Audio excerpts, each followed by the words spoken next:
Hello friends, welcome to Nick McTech. आज से हम लोग बहुत अच्छा इंपॉर्टेंट सब्जेक्ट पढ़ने वाले हैं जिसका नाम है स्ट्रेंथ ऑफ मटेरियल। तो मेरी कोशिश यही रहेगी कि स्ट्रेंथ ऑफ मटेरियल को मैं इस तरीके से आपको पढ़ाऊँ, चाहे आप बीटेक एग्ज़ाम दे रहे हो यानी सेकेंड ईयर में हो, है ना, चाहे आप कोई भी कंपटीशन एग्ज़ाम की तैयारी कर रहे हो, तो उसमें ये सब्जेक्ट का वेटेज जो होता है बहुत ज़्यादा होता है ना। तो इसी को मैं आपको अच्छे तरीके से पढ़ाने वाला हूँ। तो आपको कहीं से कोई भी बुक खरीदने की ज़रूरत नहीं है, बस जो मैं पढ़ा हूँ उसके नोट्स आप अच्छी तरीके से बनाना आपके, और एक बार बनाना, ठीक है। तो आपका सब्जेक्ट बहुत अच्छी तरीके से कवर हो जाएगा। तो ये सब्जेक्ट आप चाहे सिविल ब्रांच से हो चाहे मैकेनिकल ब्रांच से हो, दोनों के लिए कॉमन है। तो इसी को मैं अच्छी तरीके से आपको पढ़ाऊँगा, ठीक है। तो देखिए, सबसे पहले अगर मैं बात करूँ स्ट्रेंथ ऑफ मटेरियल की दोस्तों, तो आप सभी को अच्छी तरीके से पता है कि एक जो मेन इंपॉर्टेंट क्वेश्चन बनता है वो यही बनता है। कभी कभी इंटरव्यूअर है वो हमसे पूछ लेता है कि स्ट्रेंथ ऑफ मटेरियल क्या होता है ना। हम क्यों पढ़ते हैं स्ट्रेंथ ऑफ मटेरियल, क्या नीड है स्ट्रेंथ ऑफ मटेरियल की, यही तो हमसे क्वेश्चन पूछा जाता है। तो सबसे पहले इसी को समझिए कि आखिरकार ये सब्जेक्ट है क्या, हम क्यों पढ़ते हैं इसको, है ना। तो मैं थोड़ा बहुत आपको नॉलेज देता हूँ उसके बारे में, स्ट्रेंथ ऑफ मटेरियल के बारे में। तो देखिए, अगर आप मैकेनिकल ब्रांच से हो, ठीक है, तो वहाँ पर आप लोग क्या पढ़ते हो, वहाँ पर आपने देखा होगा कहीं ना कहीं मोशन से रिलेटेड आप लोग स्टडी करते हो। कोई भी मशीन है उसके पार्ट्स किस तरीके से मोशन में है, यही तो आप लोग पढ़ते हो मैकेनिकल में, अगर मैं बात करूँ। और अगर मैं सिविल में बात करूँ दोस्तों, तो वहाँ पर आप लोग बीम वगैरह हो गया, यानी कि कोई फिक्स्ड पोजीशन है या फिर फिक्स्ड पाथ है ना, फिक्स्ड है, उसके आप स्टडी करते हो, ठीक है। तो यही थोड़ा बहुत डिफरेंस है। आपने देखा होगा मैकेनिकल में मशीन्स वगैरह होती हैं, उसमें किस टाइप का मोशन हो रहा है ना, और उसकी डिज़ाइन क्या है, क्या मटेरियल है, क्या उसका शेप है, क्या साइज है ना। कोई भी हमारा मटेरियल है उसका शेप क्या है, क्या साइज है, ठीक है। और उसके बेसिस पे हम लोग डिज़ाइन करते हैं। और डिज़ाइन कब करते हैं कि ताकि उस पर कोई फेलियर ना आए दोस्तों। तो फेलियर के बारे में डिस्कस करते हैं ना हम लोग कि क्या, जैसे देखो कि हमने कोई भी मशीन बनाई, कोई भी पार्ट वगैरह बनाया, ठीक है, तो उस पार्ट पे कितना हम लोड लगा सकते हैं ताकि फेलियर ना हो। तो यही सब चीज़ तो हम लोग मैकेनिकल में देखते हैं, है ना। मोशन के रिलेटेड आपने कहीं ना कहीं पढ़ा होगा, ठीक है। तो अगर मैं सिविल में बात करूं दोस्तों, तो वहाँ भी देखो आप ब्रिज वगैरह बनाते हो, है ना, बीम वगैरह बनाते हो। तो वहाँ पर भी आपने क्या देखा होगा कि हम पहले मटेरियल का देखते हैं कौन सा मटेरियल हमको यूज़ करना है, क्या उसकी शेप होनी चाहिए, क्या उसकी साइज होनी चाहिए, है ना। उसके बेसिस पे हम लोग डिज़ाइन बनाएंगे। फिर डिज़ाइन में हम काम ये सब कर क्यों रहे हैं, ताकि जो भी हमने कंपोनेंट बनाया है या फिर कुछ भी हमने बनाया है वो फेल ना हो। और फेल कब होता, जब उस पर आप लोग लोड लगाओगे, क्योंकि लोड लगाओगे वो टेंशन में आएगा या फिर कंप्रेशन में आएगा, उस वजह से क्या फेल भी हो सकता है दोस्तों। तो यही सब चीज़ हम लोग इसमें स्टडी करेंगे। तो अगर आपने इतनी देर से मेरी बातें सुनी है तो आपने कुछ पॉइंट आपने नोटिस किए होंगे मैंने क्या क्या बोला है, वो देखिए। देखो मैं आपको यहाँ पर लिखता हूँ। सबसे पहले हम लोग क्या करते हैं कि सिलेक्शन करते हैं दोस्तों।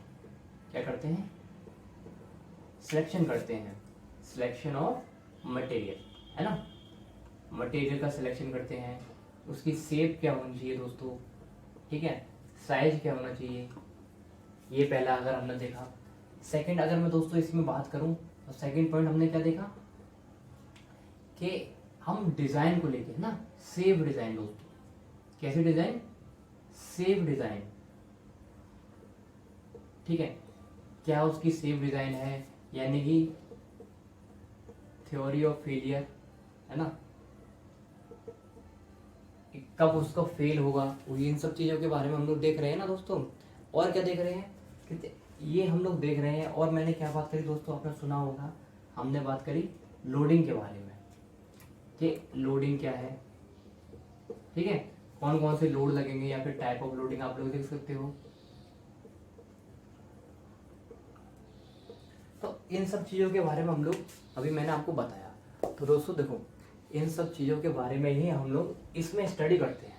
तो अगर मैं बात करूं, थोड़ी बहुत बात करूं सेफ डिज़ाइन के अंदर, यानी कि थ्योरी ऑफ फेलियर कब होता है, इसके बारे में अगर मैं आपको बताऊं, तो देखो ऐसा नहीं है कि मैंने लोड लगाया किसी के ऊपर वो फेल हो गया, ऐसा तो नहीं है। क्या होता है, कहीं ना कहीं उसकी लिमिट वैल्यू दोस्तों होती है।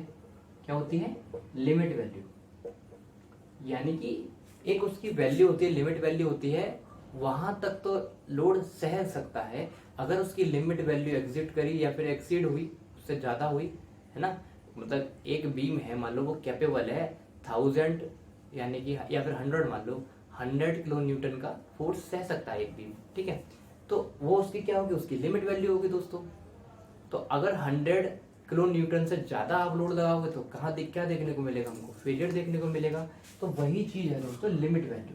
तो थ्योरी ऑफ फेलियर हमें कब देखने को मिलता है, जब उसकी लिमिट वैल्यू एक्सीड हो जाती है, तब हमको थ्योरी ऑफ फेलियर देखने को मिलता है, ठीक है। तो अगर मैं इन सब चीज़ों को सम अप करूँ दोस्तों, और अगर आपको डेफिनेशन के बारे में बताऊं कि स्ट्रेंथ ऑफ मटेरियल की डेफिनेशन क्या होती है दोस्तों, तो कहीं ना कहीं मैंने बात की आपको आपके बारे में, क्या बॉडी के बारे में, कि कोई ना कोई हमारे पास बॉडी होगी, ठीक है। उस पर हमने लोड अप्लाई किया कि किस तरीके का लोड लग रहा है उस पर, ठीक है। और बॉडी और लोड के बाद क्या होगा, रिएक्शन। लोड लगने के बाद हमको किस तरीके की रिएक्शन देखने को मिल रही है दोस्तों, तो यही चीज़ क्या है हमारे पास, स्ट्रेंथ ऑफ मटेरियल, ठीक है। इसी को हम क्या कहते हैं, स्ट्रेंथ ऑफ मटेरियल बोलते हैं। तो अगर आप देखो कि बॉडी कौन कौन सी हो सकती है, हम लोग बॉडी जनरली आपने देखी भी होगी या फिर आपने पढ़ी भी होगी, कहीं ना कहीं सुना भी होगा। जो बॉडी होती है यहाँ पर हम क्या लेते हैं, या तो हम लोग बार ले लेंगे या हम लोग बीम ले लेंगे दोस्तों, ठीक है। और हम लोग क्या ले सकते हैं, शाफ्ट लेते हैं, ठीक है। और हम लोग क्या लेते हैं दोस्तों, कॉलम लेते हैं। तो अब इसी में आपको पढ़ना है कि ये जो हमारे पास बॉडी है, जो मैं बॉडी की बात कर रहा हूँ, है ना, तो जो बॉडी है इस पे किस तरीके का लोड लग रहा है आपके पास, यानी कि एक्सियल लोड लग रहा है या फिर इसेंट्रिक लोड लग रहा है, ठीक है ना। तो वही चीज़ आपको देखनी है कि उसके बेसिस पे किस तरीके की रिएक्शंस आपको देखने को मिलनी है। तो यही सब हम लोग स्टडी करेंगे अच्छी तरीके से, ठीक है। तो मैं आपको क्या काम करता हूँ, यहाँ पर डेफिनेशन लिख देता हूँ कि अगर मैं बात करूँ डेफिनेशन की, अगर आपसे कोई पूछ ले स्ट्रेंथ ऑफ मटेरियल क्या होता है, तो आप लोग क्या बताओगे। नॉर्मल देखो, किताबी लैंग्वेज नहीं लिख रहा मैं, नॉर्मल आपको बताता हूँ। क्या लिखोगे आप लोग, देखो मैं इसको रब करता हूँ फटाफट से, फिर आपको बताता हूँ, ठीक है। यहाँ आप लोग लिख सकते हो, क्या लिख सकते हो, it is a mechanics, it is a mechanics क्या ऑफ सॉलिड, ठीक है। It is a mechanics of solid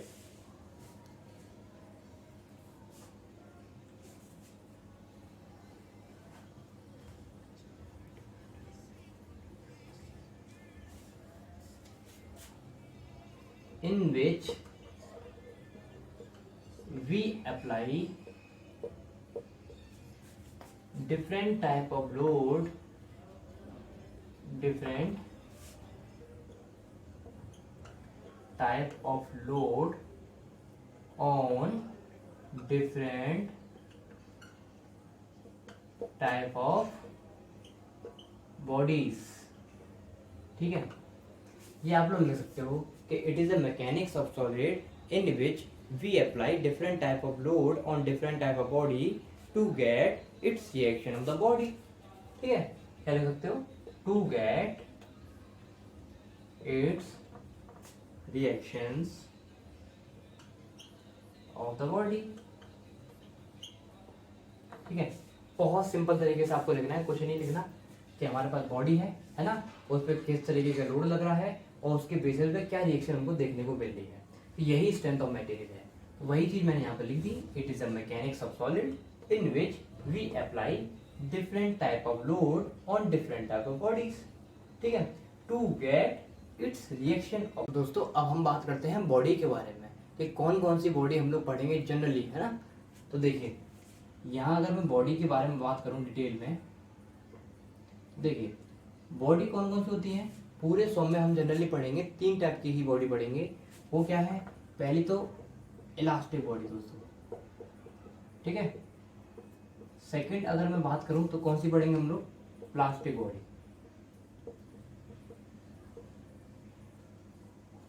अगर मैं थर्ड बॉडी की बात करूं दोस्तों तो क्या है हमारे पास, रिजिड बॉडी।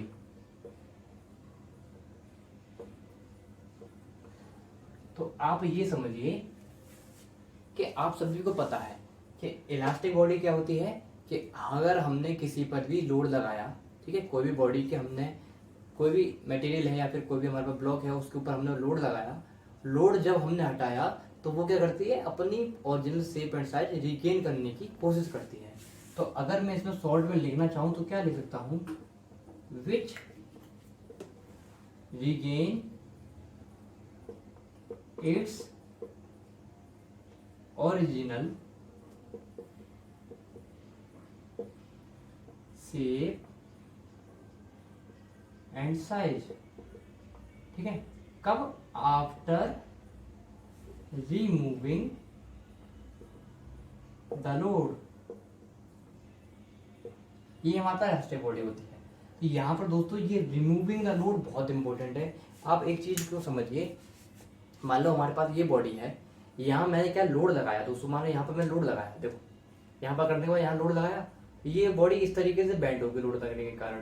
ठीक है, तो जब मैंने लोड लगाया, लोड जब मैं हटा रहा हूँ दोस्तों, तो ये अपने आप क्या है, वापस आ रही है अपनी ओरिजिनल शेप में। तो यही तो इलास्टिक बॉडी है कि हमने लोड लगाया तो हमारी बॉडी बेंड हुई, कुछ ना कुछ बेंड होने के बाद जब हमने लोड हटाया दोस्तों, हटाना बहुत जरूरी, लोड जब हम हटाएंगे तो अपने ओरिजिनल शेप में क्या है, वापस आने की कोशिश कर रही है। तो वही हमारे पास इलास्टिक बॉडी होती है। तो अगर मैं प्लास्टिक बॉडी में बात करूं दोस्तों, प्लास्टिक बॉडी में क्या होता है, यहां पर ऐसा नहीं होता है कि विच is not regain it's shape and size, जो अपना शेप एंड साइज रीगेन नहीं करती है। इसको भी समझिए आप कि मान लो हमारे पास यही बॉडी है, इस पे मैंने लोड लगाया, लोड लगाने के बाद ये कुछ इस तरीके से बेंड हो गई और मैंने लोड हटा भी दिया, फिर भी ये बेंड की बेंड रही, ये अपनी शेप में वापस आने की कोशिश में वापस आई नहीं। तो ये क्या है दोस्तों, हमारे पास प्लास्टिक बॉडी होगी। ठीक है, तो देखो आप सभी को भी पता है कि परफेक्ट प्लास्टिक बॉडी और परफेक्ट इलास्टिक बॉडी पॉसिबल है ही नहीं। आपको पता होगा कि कहीं ना कहीं जब हम लोड लगाएंगे प्लास्टिक बॉडी के ऊपर भी, तो ऐसा तो नहीं है कि लोड लगाने के बाद ये यहीं की यहीं रह जाए, नहीं, ऑलवेज ट्राई टू, है ना, अपनी शेप में वापस आने की कोशिश जरूर करती है। तो कहीं ना कहीं ऊपर आने की कोशिश करती है, हल्का फुल्का आता ही है दोस्तों, वही चीज है। ठीक है, तो परफेक्टली प्लास्टिक बॉडी है ही नहीं। इसी तरीके से इलास्टिक बॉडी भी दोस्तों, कि हमने देखो हमने लोड लगाया था, लोड लगाने के बाद ये ऊपर आने की कोशिश तो कर रही है बार बार, है ना, और अपनी शेप में आ ही रही है। तो ऐसा पॉसिबल तो है नहीं कि जिस शेप में पहले थी उसी शेप में वापस आ जाए, पूरी तरीके से वापस नहीं आती है, थोड़ा बहुत डिफॉर्मेशन रहता ही रहता है। तो इन सब चीजों को भी आपको ध्यान रखना है। ठीक है, और अगर मैं रिजिड बॉडी की बात करूं तो रिजिड बॉडी में आपको क्या सकते हो कि there will be no deformation, यहाँ पर कोई डिफॉर्मेशन होता ही नहीं है, there will be no deformation. ठीक है, यहाँ पर कोई डिफॉर्मेशन नहीं होता है। जब भी हम लोड वगैरह लगाएंगे तो यहाँ पर कोई भी डिफॉर्मेशन नहीं देखने को मिलता है आपको। तो देखो अगर मैं रिजिड बॉडी में भी आपको थोड़ा सा कंफ्यूज करने की कोशिश करूं तो आप खुद सोचिए कि कोई भी रिजिड बॉडी है, उस पर हम लोड लगा रहे हैं, तो थोड़ा बहुत तो डिफॉर्मेशन होगा ही होगा, है ना। तो आपको कंफ्यूज नहीं होना है, आपको बस याद रखना है कि अगर मैं इलास्टिक बॉडी की बात कर रहा हूँ कि आगे आने वाली फॉर्म में मैं इन्हीं सब बॉडी के बारे में बात करूंगा, इसीलिए मैं ये अच्छे तरीके से आपको बेसिक्स क्लियर कर रहा हूँ। ठीक है, तो इलास्टिक बॉडी में क्या है कि which regain its original shape and size after removing the load. Plastic body में क्या है, which is not regain its shape and size. ठीक है, और यहाँ पर रिजिड बॉडी में क्या होता है, यहाँ पर कोई भी डिफॉर्मेशन हमको देखने को नहीं मिलता है। ये बात आपको याद रखनी है। ठीक है, तो इसमें छोटी छोटी बातें भी आप याद रख सकते हो। वो क्या है कि परफेक्टली कोई भी चीज पॉसिबल नहीं है। मैंने आपको बताया ना कि परफेक्ट इलास्टिक बॉडी पॉसिबल नहीं है, परफेक्ट प्लास्टिक बॉडी पॉसिबल नहीं है। ठीक है, और रिजिड बॉडी भी परफेक्ट पॉसिबल नहीं है, यही तो मैंने आपको बताया। तो हमारे पास क्वेश्चन उठता है कि फिर परफेक्टली पॉसिबल क्या है ना, पॉसिबल क्या है, परफेक्टली पॉसिबल क्या है, ये हमारे पास क्वेश्चन उठता है कि ये तो परफेक्टली पॉसिबल नहीं है, लेकिन परफेक्टली पॉसिबल है क्या, ये भी तो हमको पता होना चाहिए। तो इसके लिए हम लोग क्या करते हैं, इसके लिए हम लोग करते हैं कि एक चीज लिख सकते हो आप कि all bodies are deformable bodies. ठीक है, डिफॉर्मेबल बॉडीज, सारी बॉडीज डिफॉर्मेबल हो सकती है, but under a certain limit. देखो लिमिट का यूज करूंगा, ठीक है ना, कि पॉसिबल बॉडी क्या है, all bodies are deformable body, सारी बॉडी डिफॉर्मेबल बॉडी हो सकती हैं but under a certain limit, एक लिमिट तक। तो ये कुछ कहानी थी दोस्तों बॉडी के ऊपर। सेकंड हमने लोड देखा था। अब देखो लोड हम लोग देखते हैं, यहाँ पर आपको बहुत इंपॉर्टेंट है ये लोड, लोड को समझना। देखिए लोड को मैं समझाता हूँ आपको अच्छी तरीके से, आप समझिए लोड। देखो लोड इंपॉर्टेंट क्यों है, क्योंकि आगे हम लोग सॉन्ग पढ़ेंगे ना, जितनी भी सॉन्ग पढ़ेंगे तो वहां पर लोड के बारे में ही बात करेंगे हम लोग। तो इसीलिए आपको लोड देखना है और फिर उसके बाद रिएक्शन देखनी है हम लोग को, फिर कहानी खत्म है हमारी आज की लेक्चर की। तो देखिए लोड की बात करते हैं हम लोग। तो अगर मैं फर्स्ट लोड की बात करूं दोस्तों, तो कौन सा लोड है वो देखिए आप लोग। या फिर लोड बोल दो या फिर लोडिंग बोल दो, ठीक है, किस टाइप की लोडिंग है। तो यहाँ पर सबसे पहले लोड की अगर मैं बात करूं दोस्तों, हमारे पास क्या है, डायरेक्ट लोड, कि किसी बॉडी के ऊपर डायरेक्ट लोड लग रहा है, ठीक है, एक डायरेक्ट लोड और एक शियर लोड। तो अगर मैं डायरेक्ट लोड को भी डिवाइड कर दूं दोस्तों, तो यहाँ पर क्या होगा, देखिए अगर मैं डायरेक्ट लोड को भी डिवाइड करूं तो यहाँ पर क्या है, एक्सियल लोड दोस्तों, क्या है, एक्सियल लोड। अब देखो इसको समझिए, एक्सियल लोड को समझिए। देखो मान लो हमारे पास ये कोई शाफ्ट है, देखो शाफ्ट तो बेसिकली आपको नहीं दिखाई दे रही होगी। अगर मैं इसका पीछे का हिस्सा रिमूव कर दूंगा, यानी कि ये हिस्सा रिमूव कर दूंगा, तो अपना एक शाफ्ट बन जाएगी ना। सपोज मान लो हमारे पास कोई भी शाफ्ट वगैरह है। देखो एक्सियल लोड क्या होता है, आप समझने की कोशिश करिए। ये हमारा क्या चीज है, ये आपको दिख रहा है, ये क्या है हमारे पास, ये हमारे पास क्या है, क्रॉस सेक्शन। ये हमारे पास क्या है, हमारे पास शाफ्ट है, ये शाफ्ट का क्या हो गया, क्रॉस सेक्शन एरिया हो गया, ठीक है, ये क्या है, क्रॉस सेक्शन हो गया अपना। तो ये जो क्रॉस सेक्शन है, अगर मैं एक्सियल लोड की बात कर रहा हूं तो ध्यान रखना है आपको, क्या ध्यान रखना है, कि इसकी कहीं ना कहीं एक्सिस इस तरीके से होगी दोस्तों। ये हमारे पास शाफ्ट है तो इसकी एक्सिस कहीं ना कहीं इस तरीके की एक्सिस होगी, ठीक है ना। तो अगर एक्सिस के पैरेलल है, एक्सिस के पैरेलल, मान लो ये एक्सिस है, इसके पैरेलल यहाँ पर कोई भी लोड लग रहा है इसके पैरेलल, ठीक है, एक्सिस के पैरेलल होना चाहिए दोस्तों, ठीक है। एक्सियल लोड क्या होना चाहिए, कि ये हमारे पास एक्सिस है, बीच में क्या है, हमारे पास एक्सिस है, और एक्सिस के पैरेलल दोस्तों लोड होना चाहिए। या तो ये जो हमारे पास क्रॉस सेक्शन एरिया है ना, ये आगे वाला जो क्रॉस सेक्शन एरिया है, इससे परपेंडिकुलर होना चाहिए। ये होता है हमारा एक्सियल लोड दोस्तों, ठीक है। तो आप इसको लिख किस तरीके से रखते हो, तो वही कि when the load is perpendicular to the cross section area, क्या लिख सकते हो, when the load is perpendicular to cross section area, ठीक है। क्रॉस सेक्शन एरिया के परपेंडिकुलर होना चाहिए, और क्या होना चाहिए, या फिर क्या, एक्सिस जो थी हमारी, है ना, उसके पैरेलल होना चाहिए, ठीक है ना। When the load parallel to the axis of the body, when the load parallel to the axis of the body. ये सिंपल सी कहानी है एक्सियल लोड की, कि when the load perpendicular to the cross section area, कि perpendicular होना चाहिए। यानी कि मैं इसको डायग्राम भी अगर आपको बना के दिखाऊं, कि मान लो हमारे पास ये डायग्राम है कुछ इस तरीके का दोस्तों, ठीक है, ये हमारे पास डायग्राम है, ये हमारे पास क्रॉस सेक्शन एरिया है, ठीक है। तो इस क्रॉस सेक्शन एरिया की ये क्या हमारे पास एक्सिस है, ये एक्सिस हो गई।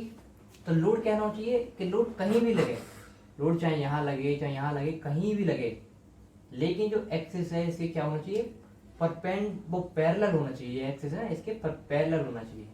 और ये हमारे पास जो है हमारा क्रॉस सेक्शन एरिया, ये है दोस्तों, इसके परपेंडिकुलर होना चाहिए। सिंपल यही कहानी है आपकी एक्सिस लोड की, एक्सियल लोड की, ठीक है। अब छोटी सी बात और मैं बात करता हूँ, कि डायरेक्ट लोड के अंदर हमारे पास एक तो एक्सियल लोड आता है, और सेकंड अगर मैं बात करूँ तो क्या आता है दोस्तों, शियर लोड। अब दोस्तों देखिए शियर लोड क्या होता है वो आप लोग समझिए ध्यान से। शियर लोड क्या है, जस्ट इसका अपोजिट है, क्या है, कि when the load is perpendicular to the cross section area. यहाँ पर क्या था हमारे पास, कि हमारे पास जो क्रॉस सेक्शन एरिया था, मान लो हमारे पास ये जो क्रॉस सेक्शन एरिया था दोस्तों, है ना, एक्सियल लोड में क्या था, ये इस क्रॉस सेक्शन एरिया के क्या था, परपेंडिकुलर था, ठीक है, और एक्सिस के पैरेलल था, कहीं भी लग रहा हो, चाहे ये बात याद रखनी है। लेकिन शियर लोड में क्या है, शियर लोड में क्या होगा, जो हमारे क्रॉस सेक्शन एरिया होगा दोस्तों, यानी कि ये जो क्रॉस सेक्शन एरिया है इसके क्या होना चाहिए, परपेंडिकुलर, इस तरीके का, क्योंकि शेयरिंग तभी तो होगी दोस्तों, परपेंडिकुलर होना चाहिए, ठीक है। और जो हमारी एक्सिस है इसके, उसके क्या होना चाहिए, परपेंडिकुलर होना चाहिए, ठीक है। देखो एक्सिस हमारी ये हो गई, और लोड किस तरीके से लगा रहा हूँ, इस तरीके लोड लगा रहा हूँ, तो ये परपेंडिकुलर हो गया दोस्तों, परपेंडिकुलर हो गया। यानी कि जो हमारे पास क्रॉस सेक्शन एरिया है इससे क्या होना चाहिए, परपेंडिकुलर होना चाहिए, और जो एक्सिस होनी चाहिए उसके क्या होना चाहिए, पैरेलल होना चाहिए। सिंपल सी बात है। तो वही चीज आपको लिखनी है। यहाँ पे क्या लिखोगे कि when the load is parallel to cross section area. Cross section, तो बार बार ये फोन फिर से दिक्कत कर रहा है ना। तो मैं आपको शियर लोड समझाता हूँ, इसके बाद हमारे पास एक एक्सियल लोड और बचा, ठीक है, और हमारे पास रिएक्शंस बचे दोस्तों, बहुत इंपॉर्टेंट है। तो इसको हम नेक्स्ट वीडियो में कंटिन्यू करेंगे। आप शियर लोड समझिए, वो मैं आपको यहाँ लिख देता हूँ। वो क्या है कि when the load parallel to the cross section area, cross section area के पैरेलल होना चाहिए, और क्या होना चाहिए कि when the load is perpendicular to the axis of, ठीक है, द बॉडी, बॉडी की एक्सिस के परपेंडिकुलर होना चाहिए। ये बात आपको याद रखनी है। अगर मैं इसकी डायग्राम की बात करूं तो डायग्राम कैसे बनेगा, तो वही सेम डायग्राम बना सकते हो आप इस तरीके का। ये हमारे पास क्या है, हमारे पास ये है, हमारे पास क्रॉस सेक्शन एरिया ये है, तो इसके कहीं भी लग रहा हो, कहीं भी लग रहा हो दोस्तों, ठीक है, कहीं से भी लग रहा हो, कैसा होना चाहिए, पैरेलल होना चाहिए। और जो हमारे पास एक्सिस है दोस्तों, इसके क्या होना चाहिए, परपेंडिकुलर होना चाहिए। सिंपल सी बात आपको याद रखनी है यही, ठीक है। तो आई होप आपको वीडियो समझ आई हो, थोड़ी बहुत स्ट्रेंथ ऑफ मटेरियल क्या होता है। तो अगर आपको वीडियो पसंद आई हो, समझ आई हो, हेल्पफुल लगी हो, तो अपने दोस्तों के साथ शेयर जरूर करना। मिलते हैं नेक्स्ट वीडियो में, तब तक के लिए बाय, थैंक यू।